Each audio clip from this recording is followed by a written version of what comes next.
जय श्री राम, जय माता छिन्नमस्तादी। मेरे बंधुजनों, आपका जीवन बहुत सफल होने वाला है और ऐसे ही हम माँ के चरणों में कामना करते हैं।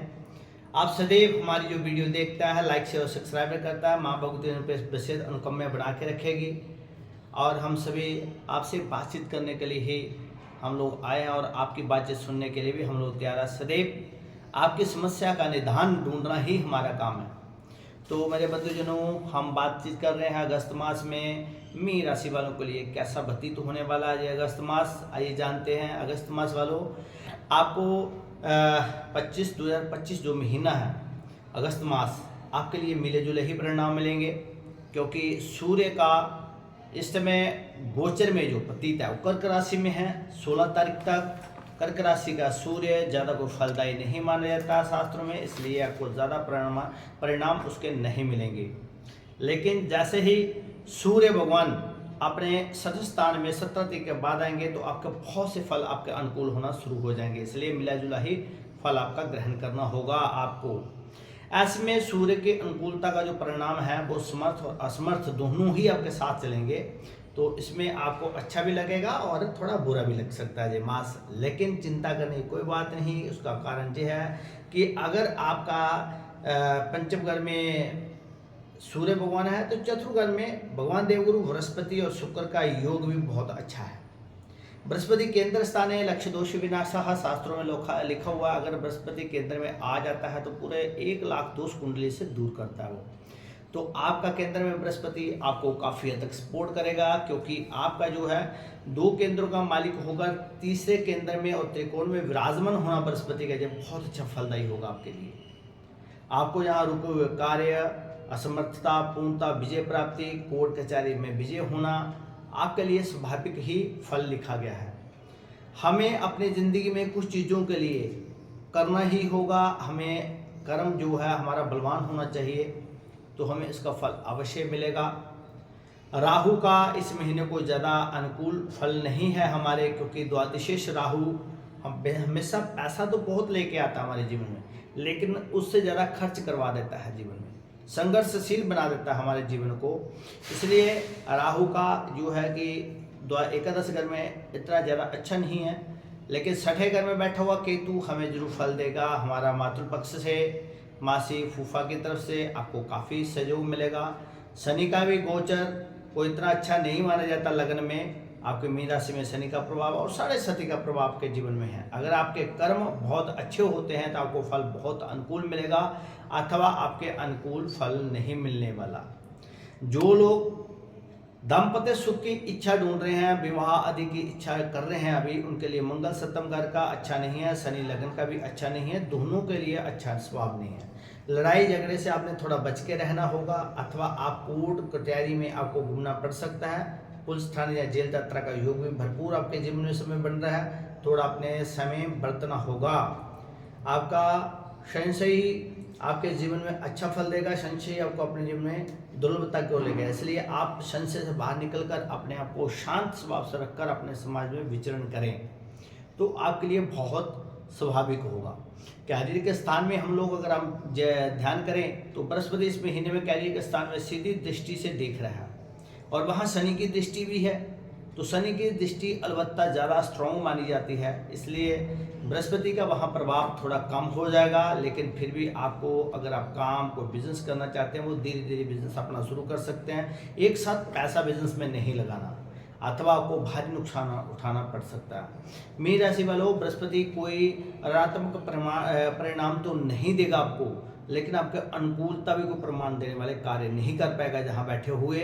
इसलिए आप बिजनेस करने के लिए बड़ा सोच समझ के करना। अगर आप जॉब करते हैं तो आपके लिए बहुत अच्छा रहेगा।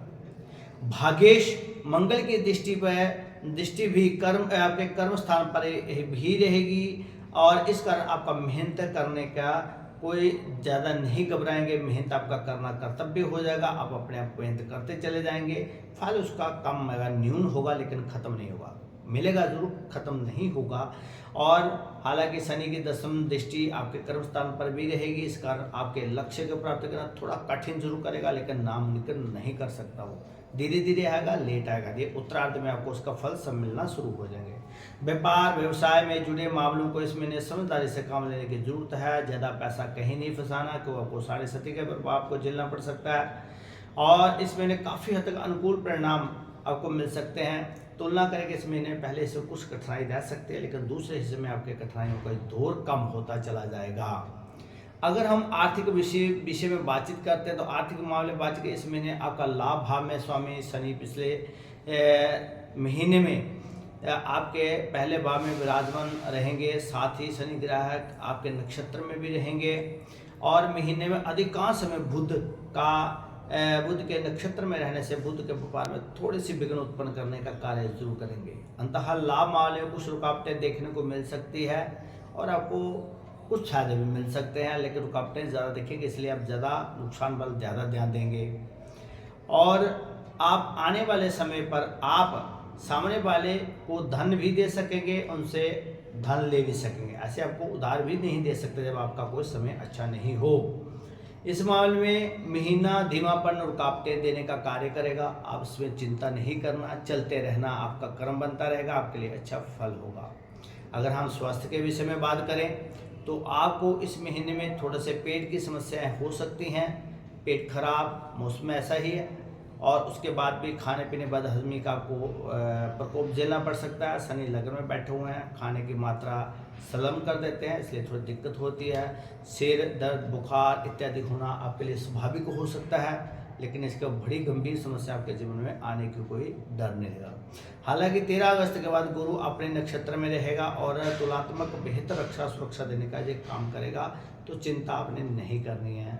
अब हम प्रेम के विषय में बात करते हैं। प्रेम के विषय में साथियों बात करें तो हमारा जो है कि सूर्य और बुध का प्रेम स्थान में बैठना इतना सहयोग नहीं करेगा, लेकिन केंद्र में शुक्र आ गया है, इसलिए प्रेम का आपको फलित होना अच्छा लगा है। 21 तारीख तक आपको थोड़ा कमज़ोर है, 21 तारीख के बाद आपके लिए प्रेम प्रसंग आपका प्रखान होना शुरू हो जाएगा। लेकिन ये विवाह के कार्य के लिए नहीं है, प्रेम ही किस्म जिन लोगों मित्रता फ्रेंड्स को नहीं मिला ये उनके लिए है। कहने का मतलब यह है कि महीने में हिस्से में आप लव लाइफ का पूरा ख्याल रखना, धीरे धीरे प्रेम को आगे बढ़ाना, जल्दबाजी कोई काम नहीं करना, आपको नुकसान उठाना पड़ सकता है। प्रेमिका आपको छोड़ के कहीं दूर जा सकती है, इसलिए आपको चिंता का विषय हो जाएगा। आप थोड़े दिल के हैं, इसलिए घबराने की बात नहीं करना, आप उसको धीरे धीरे आगे बढ़ाइए। अब हम लोग करते हैं परिवार के विषय। अगर आपका परिवार सहयोग देने वाला है तो बहुत अच्छा फल देता है, इसलिए पारिवारिक मामलों के अगस्त महीने में सामान्य तौर पर आपके उच्च परिणाम मिलने के प्रतीत होते हैं, क्योंकि शनि चुप रहता है और सदैव सभी को साथ लेके चलने का कार्य करता है। शनि जिस जगह बैठता है बंधुजनों उसका फल अच्छा देता है, जिसको देखता है उसका फल बुरा करता है। इसलिए शनि शरीर पे बैठा हुआ और शरीर परिवार के साथ चलता है, इसलिए आपको उस मामले को अच्छा फल देखने को मिलेगा। वहीं आपके दूसरे भाव के स्वामी की स्थिति इस महीने में ठीक नहीं है। हालांकि दूसरे भाव की बात की जाए तो द्वितीय मंगल अलावा किसी भी ऋणात्मक ग्रह का प्रभाव दूसरे भाव पे लंबे समय तक नहीं पड़ रहा, इसलिए आप चिंता नहीं करनी है। परिवार के साथ थोड़ी सी नाराजगी जरूर होती रहेगी कभी कभी, लेकिन पुनः आपका परिवार आपका साथ देता रहेगा। 21 अगस्त के बाद गृहस्थ संबंधी कुछ मामलों में छोटी मोटी अड़चनें जरूर होंगी। प्रेम प्रसंग के संबंधी आपकी अड़चनें पैदा हो सकती हैं, लेकिन घबराने हैं, शालीनता ही आपके जीवन में उसमें फलदायी होगी। तो साथियों आपको अंत में क्या उपाय करने होंगे? कन्या को आप पूजन करने का टाइम मिले तो अवश्य करें, नहीं तो आप लाल रंग का प्रसाद जरूर कन्या को बांट दें। गौ की सेवा करना, हरा चारा खिलाना आपके लिए बहुत अच्छा रहेगा। प्रतिदिन कम से कम बुधवार को ये उपाय जरूर करें। अपने माथे पे केसर का तिलक जरूर लगा के रखना, हो सके नाभि हृदय कंठ और ललाट पे लगा के रखें। उसको आपको बहुत जसमान कीर्ति बढ़ेगा, धन की वृद्धि होने की संभावना बहुत ज़्यादा बढ़ेगी। मांस मदिरा अंडे आप बिल्कुल नहीं खाना। सबसे बड़ी चीज़ आपके पास धन बचे तो अपनी जेब में पैसा नहीं रखना ज़्यादा। राहु ग्रह द्वादश में बहुत सारा धन देगा आपको, बहुत भागदौड़ का। अगर आपके जेब में पैसा होगा तो वो सभी खर्च करवा देगा, तो इसलिए ये अपने पैसा नहीं रखना। फिर भी अगर आपको ऐसा लगता है तो जो सुरमा पाउडर वाला सुरमा मिलता है, आप जो कज्जल आंखों में डालते हैं, उसको एक कागज़ पे लेकर आप अपने सिर से 3 बार घुमा के उसको किसी चुरस्ते में छोड़ दें, तो आपकी आने वाली समस्या का समाधान अपने आप होता रहेगा। साथियों, पुनः हम अगले मास आपके साथ अवश्य वार्तालाप करने के लिए आएंगे और आपके द्वादश राशियों का फलादेश लेके आएंगे। तब तक के लिए जय श्री राम, जय माता दी। मेरी वीडियो को लाइक, शेयर और सब्सक्राइब जरूर करना।